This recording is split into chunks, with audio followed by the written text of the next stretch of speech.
of Red Springs, Ohio, where conformity reigned and expectations ran high. With her unruly demeanor, attitude, and habit of not giving a damn, Ruby moved to the rhythm of her own drum beat. When Ruby walked the halls of Bridgewood High School, Madison Asbury and her friends whispered, laughed. They would always taunt her with their perfectly coiffed hair and designer clothes, and would try to roast her at any chance they got. But Ruby, with her iron will, shrugged off their remarks. She was determined not to let them see her vulnerabilities. Like, look at the state of her. She's such, like, a slut. Go fuck yourselves. Ruby's parents, on the other hand, seemed to be of a different species altogether.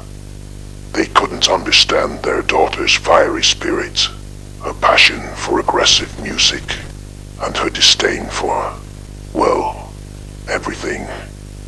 When they would push her towards activities she hated, Ruby would disappear for days on end to Red Springs Cliffs, where she would get high and take magic mushrooms. Bored with her usual weekend escape, Ruby decided to attend a party, a break from the monotony of her daily Friday night at the Cliffs. The music thumped loudly, and the room was adorned with the scent of alcohol and drugs hanging in the air. Clusters of teens mingled, their laughter ringing out like an orchestrated symphony of insincere wild rodents. Ruby's entrance did not go unnoticed. As she made her way through the crowd, her dark demeanor contrasting sharply with the polished looks around her, she felt all eyes on her every move. Whispers and hushed laughter followed her like shadows, a reminder of the spotlight she often found herself under, whether she wanted it or not. Unbeknownst to Ruby, Madison and her clique had planned a cruel prank to humiliate her. They had downloaded a homemade amateur porn video and had Ruby's likeness deepfaked on the female who was participating. As the party reached its peak, Madison took center stage, a sinister smile playing on her lips. With a theatrical flourish, she dimmed the lights and played the video onto a large screen TV for all to see. The room fell into a hushed silence, all eyes fixed on the unfolding spectacle. Ruby's heart pounded in her chest as she watched her face on another person's body, performing an extreme sexual act with several men at once. The feeling of anger and humiliation threatened to consume her, but she refused to let the tears welling up in her eyes spill over.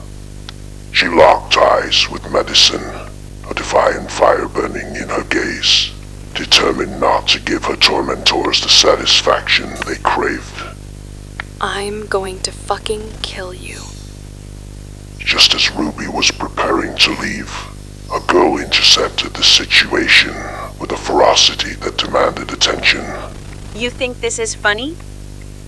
This shit isn't even done well. It's the worst deepfake I've ever seen. As the room buzzed, Ruby felt a strange mix of emotions: relief, gratitude, and a newfound connection with the enigmatic punk girl who had her back. Call me Nova. Nova and Ruby escaped the suffocating atmosphere of the party and found themselves on the Red River Bar, a small shack on a hill that overlooked the town. They had a beer, shared a joint, and munched on a handful of magic mushrooms. Their inhibitions melted away in a haze of laughter and talking nonsense. The night seemed to shimmer with a sense of unreality, as if they had stepped into a different dimension. But their altered state of mind was abruptly interrupted by the arrival of a group of punks. Well, Who's the new face? You lost? Or you here to join the circus? Maddox, cut the shit. This is Ruby. Hey, I can handle a circus. Might even steal the show. I like her already. Are you cool? I'm down for getting messed up, if that's what you mean.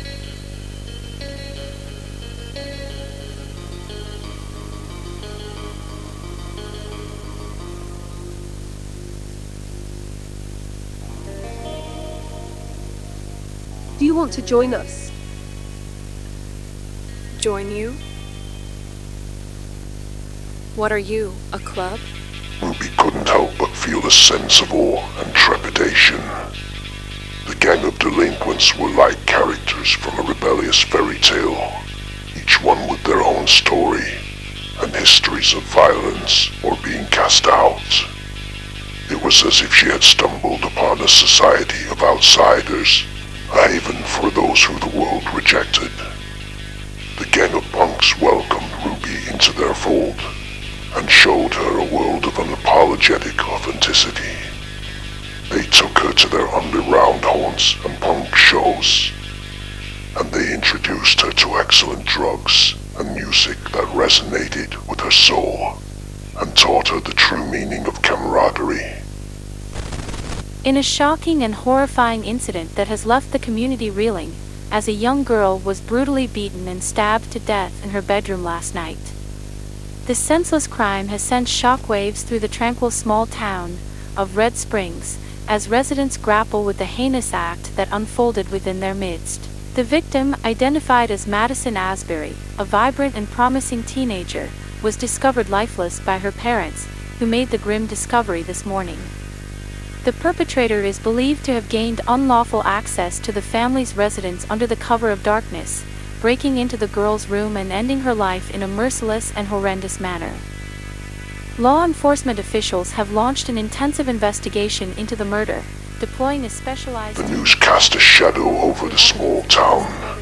Madison Asbury, the queen bee of the high school social scene, had been found viciously slaughtered in her room, the air heavy with a foreboding aura. Rumors swirled, whispers carried on the wind, and the townspeople exchanged hushed conversations as they were terrified that there may be a serial killer in town. Ruby's emotions were tangled with unease, and though she hated to admit it, she felt a sense of relief at Madison's demise. The town's air was thick with a palpable undercurrent of fear and speculation. Upon meeting up with the gang, Nova noticed Ruby's eyes reflected a mixture of concern and empathy. It's kinda crazy. Yeah, it's a shock. But you know, sometimes even the mighty fall. Do you think there's more to this? It's hard to say, but this town hides more secrets than it lets on. Madison wasn't exactly known for kindness. She was a fucking bitch. Yeah, fuck her. The world's a better place without her. She was a demon, and not in a good way. She didn't deserve that. She got off lightly, in my opinion. You're just as bad as she was. What? You got sympathy for that fucker? Bold choice of words. But I see emotions are running high. We're all trying to process this, aren't we? Yeah, well, some of us just don't buy into the melodrama. I still think she had it coming. Tonight, I think we all need a lift. How about a little dive headfirst into the rabbit's ass? From his pocket, Maddox produced a small vial containing vibrant, colorful tabs. The room seemed to pulse with a newfound energy, a mix of excitement and trepidation emanating from the group. Come on, let's get lost in the madness for a while. Ruby placed the tab on her tongue, rush of tangy bitterness before it dissolved. As time melted away, the group found themselves falling into a kaleidoscopic whirlwind of sensations and perceptions. Ruby's mind danced between euphoria and introspection, the acid's embrace simultaneously liberating and disorienting. As she moved through the hallucinogenic haze, Madison's presence lingered on the fringes of her consciousness, a constant reminder of the complexity of human nature and the fragility of life itself. The dimly lit area was suddenly filled with an air of strangeness as Maddox stood at the center. Freaks, you all know pain. You know the shallow world that has tried to keep you in chains your whole life? And fear. They always use fear to keep us controlled.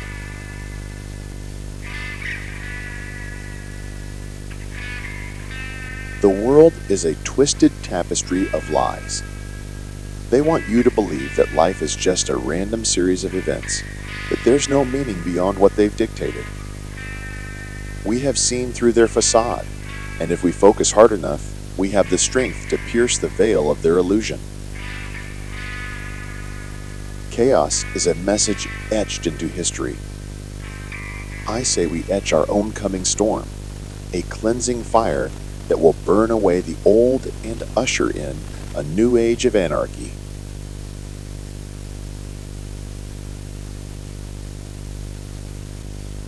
How our lives have led us up to this point only proves that we are the harbingers of this change. The establishment has tried to break your spirits, to rob you of your power. But we can unlock the doors to our minds, and together we will shatter the chains that bind us and cause us anguish.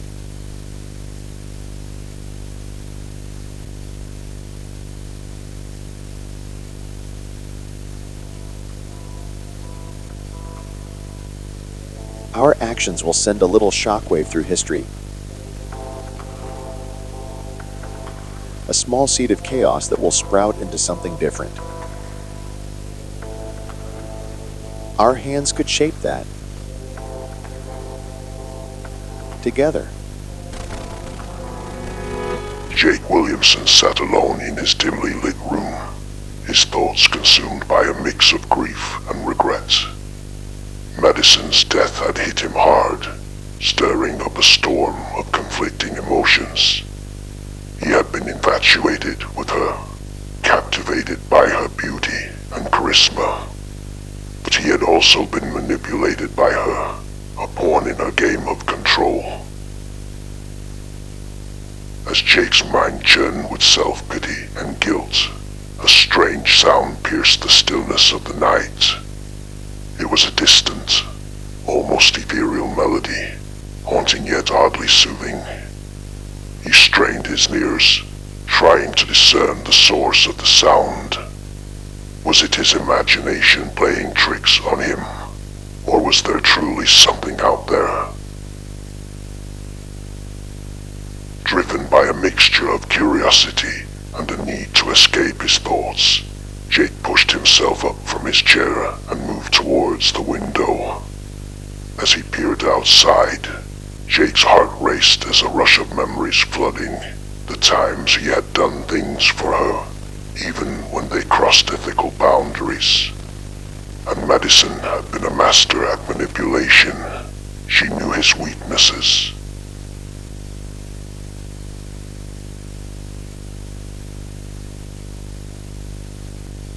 Jake Williamson stood at a crossroads.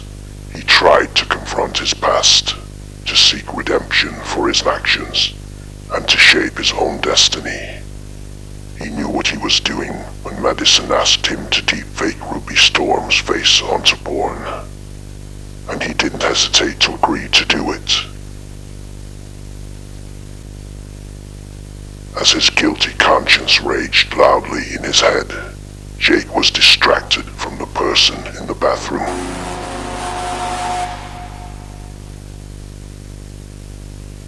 The night descended into a chilling symphony of death. Jake's demise had been just the beginning. Karen Peterson and Lindsay Barnes, once part of Madison's popular pack, were found lifeless in their beds with their bodies butchered and left in parts. In both cases, "Next Piggy" was written on the walls in blood. Chet Fowler's fate was no less brutal. His body was discarded in an alley like a piece of trash, sliced up, with "Piggy" carved into his stomach. The police were on high alert, the town gripped by a sense of unease that transcended the ordinary. And amidst the chaos, Ruby Storm found herself drawn into the heart of the investigation. The victims were all linked to the cruel prank at the ill-fated party, a prank that had left her humiliated. The whispers of her confrontation with Madison, the words "I'll kill you" hanging heavy in the air, painted her as a prime suspect. When the police arrived at Ruby's doorstep, she agreed to go with them for questioning, their gazes cold and suspicious. The air in the room was tense, the weight of their accusatory looks pressed down on her like a bowling ball. Miss Storm, regarding the recent murders, there are certain connections that can't be ignored. I had nothing to do with those deaths. I might have been angry with Madison, but I could never. Witnesses claim you threatened Madison at the party. "I'll fucking kill you," they say. It was a heated moment. Words exchanged in anger. I would never actually. I'm not capable of that. Miss Storm, we need answers, and we need them now. The deaths of these individuals are not to be taken lightly. And if you're withholding any information, you could be seen as an accessory. I understand, but I've already told you everything I know. Don't play games with us, Ruby. This isn't a joke. We've been connecting the dots, and your involvement with Madison and her friends on the night of the party is no coincidence. I'm not playing games. I've been cooperating with you. I had nothing to do with those deaths.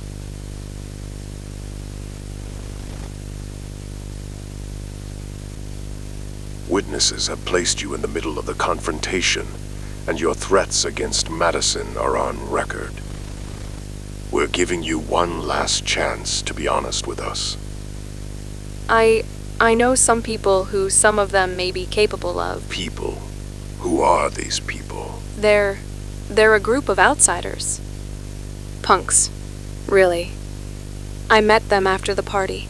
And what's their connection to all this? They were angry about what happened that night. They helped me out when Madison's friends humiliated me. They were there when everything happened. Did they have a motive to harm Madison and the others? I don't know.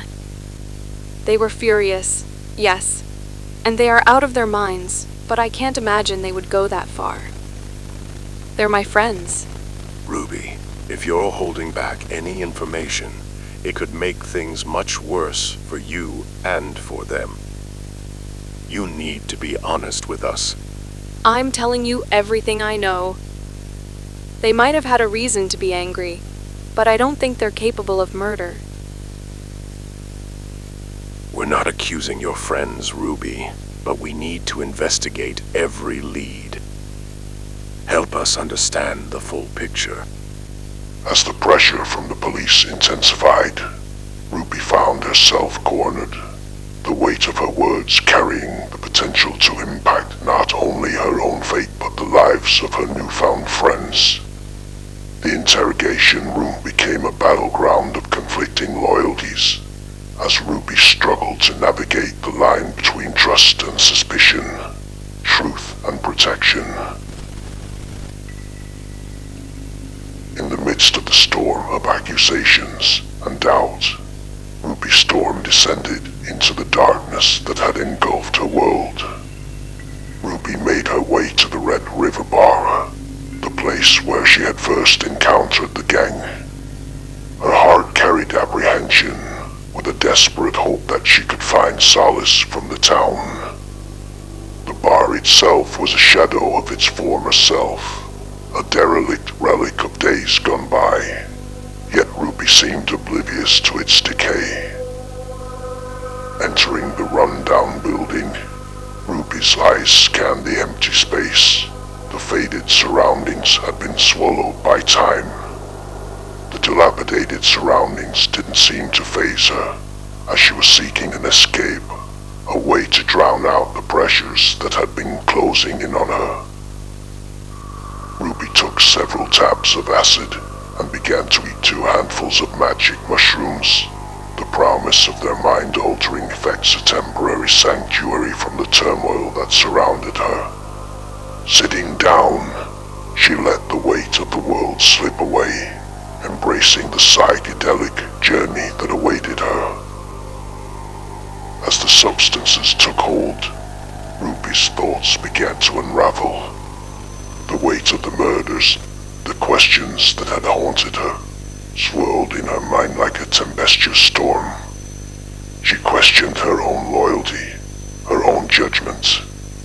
She wondered if she could have stopped the killings if she had been there, if she had intervened.